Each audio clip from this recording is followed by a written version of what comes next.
andao, reny, zoky, sombiny aina. Itsato bokovoko, ilay fasana mavany, ka voninkazo maro loko, sisapetraka amin'izany. Fahatsiarovana ny lasana, na ny taona sy ny tsingeriny, no hita tazana eo am-pasana izay manapatra ny heriny. Ry Nadine ny antana, ry lay havana ny tosina, very ny fiangolana ary koa ny fitsikiny. Ho tsarovana androany ny andro nandehananao, atsahatra ny tomany fa dia vavaka no atao. Voalohan-teninay aloha dia maneho fisaorana sy fankasitrahana amin'ny faharetanareo miaraka aminay eto. Efa somary lava ilay fotoana nefa mbola ireo ianareo. Raisinay ho mari-pitiavana izany andreto fianakaviana trapaoriana.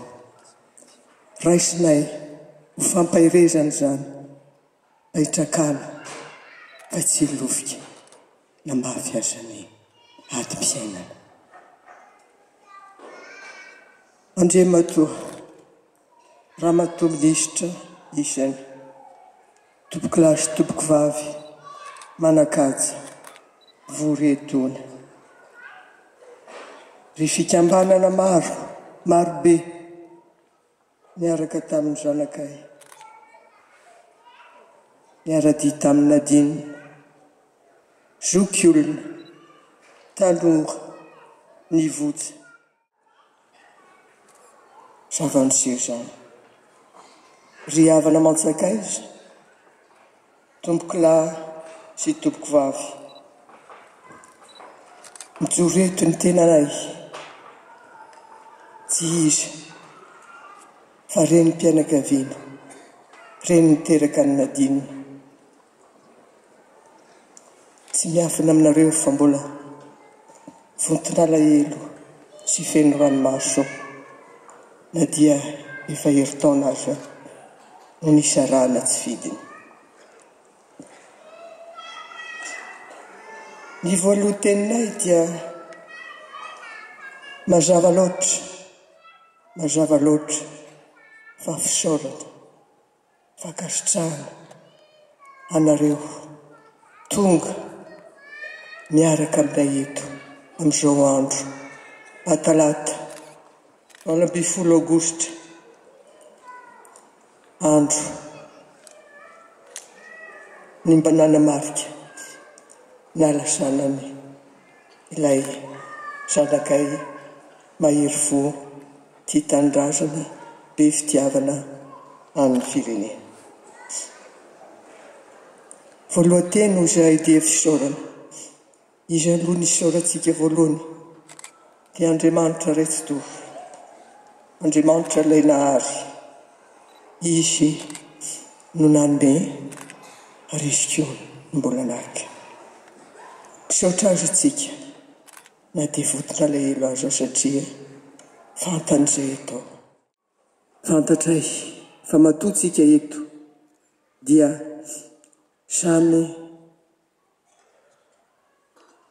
samby mahafantatra ary tena manaiky fa tsy maty ny marina, tsy maty ny marina. Ka izany no iombonantsika saina eto, na ny avy any lavitra, na ny toterana, na ny manakaja feno voninahitra, na ireo madinika sahirana. Mbola fisaorana sy fankasitrahana antsirairay na fohy fotoana sarobidy hiara hifanotrona eto mba hatsiaro an'ilay olom-pirenena ny miaro anareo rehetra.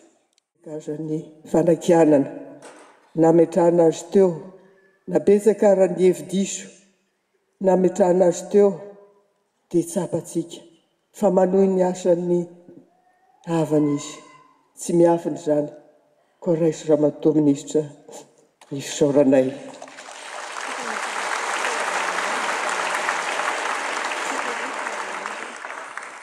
Fantatray na dia tsy mahavita ny ohatrany hoe ny miteny ianao fa tsy mahavita ny vitany Nadine, nefa fantatray kosa fa ny fonao, ny herinao dia tsy mitandro asa sarana, tsy mitandro fotoana fa manohy an'ilay asa napetraky Nadine ianao.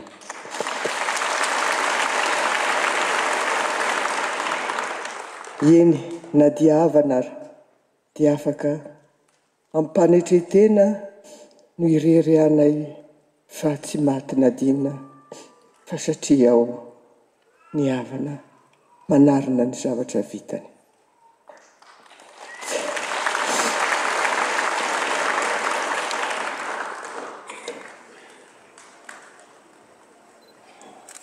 Isaoranay ianao, ny mpiara-miasa aminao, fa tsy nandraraka ilombian-doha, fa izay rehetra hafa napetraky Nadine, afatra madio, afatra hiatsara ny mpiarabelona, dia ataonareo fantatray fa tsy ampy ny budget menanao, fantatray izany, nefa izay kely eo am-pelatananao dia zarainao, ka Andriamanitra no mahita an'izany.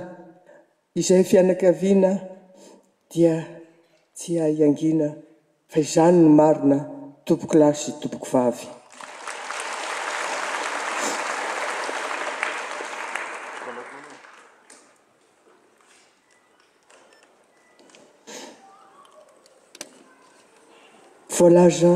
Voalaza teo, nampatsahivina teo ny filamatra ny zanakay, fantany fa manan-karena ity nosy malalantsika ity. Nefa indrisy ireo mponina dia efa diranovana, fa naninona ny angarany vitana ve isika? Naninona no izany no miantra amin'ny olo-madinika? Tsy rariny, tsy rariny tompoko, tsy rariny.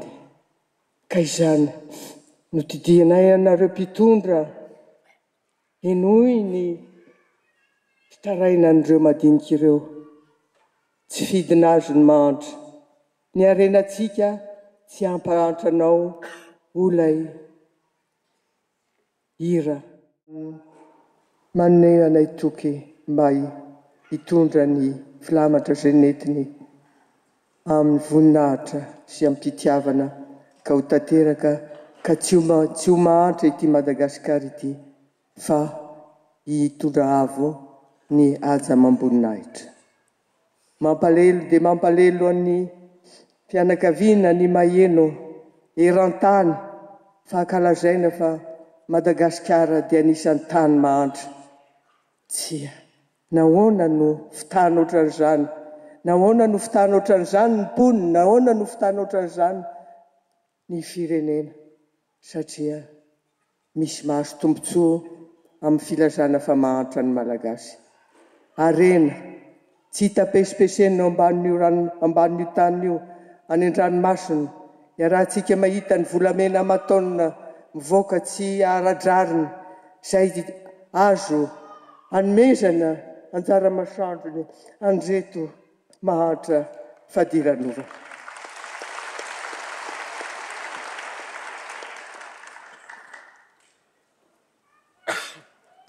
Voamarika tamin'ny fanasana tompoko lahy sy tompoko vavy fa ny filohajaina sy ny filohan'ny gouvernemanta no nametrahana fiahina ity andro androany ity. Zava-dehibe izany ho antsika, ho anay fianakaviana izay torovana amin'ny torovana sy indraindray toakivy manoloana zava-misy. Ny fametrahana ny fiahina an'izao fahatserovana ny andro nilaozan'ny Nadine izao eo ambany fiahiany filoha Andro Rajoelina, filohan'ny gouvernemanta Berizika, dia midika aminay fa hivoaka ny marina.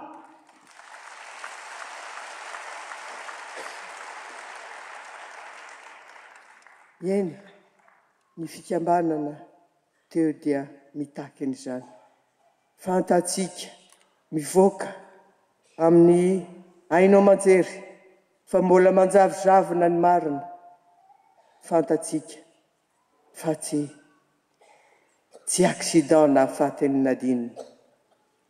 Fantatsika fa misy zava-miafina ao an-damosina. Ka dia izany no antso avo ataon'ny fianakaviana hamoaka ny marina tsy ho ela. Ataonay fa nampiseho faharetana tokoa izahay, nampiseho fandeferana izahay tao anatin'ny herintaona, tsy nandran-dra-peo, tsy namoaka feo, tsy nila kisa, fa niandry amin'ny faharetana. Ajao ry mpitondra izany faharetana izany, fa ataonay farary ny zitsiny ny anomezanareo ny marina nalasana ny Nadine. No amarananay ny fandraisana fitenena, misaotra tompoko lahy, misaotra tompoko vavy, ho tanin'Andriamanitra, azakivy ianareo na dia tsy ao araneny Nadine, hiveritsika ary inotsika fa hoeny ny fitarainanareo. Izay fianakaviana dia miezaka amin'izay takatray, fa ny tena tompon'andraikitra dia ny fitondrana, tsy azo idovirana zany naoviana. Ny fitondrana, ny mpitondra, ny tompon'andraikitra raha mahantra ny firenena, ny ponina. 50 taona tompoko no nilazana fa nisy fitondrana nefa mahantra ny malagasy. Atsika mieritreritra, atsika no manarina. Ho tafita ve zany? Nadine, tu as laissé un message précieux. Que tu sois en paix. Merci de nous avoir donné ton message. Que Dieu te bénisse. Shoja Tupka.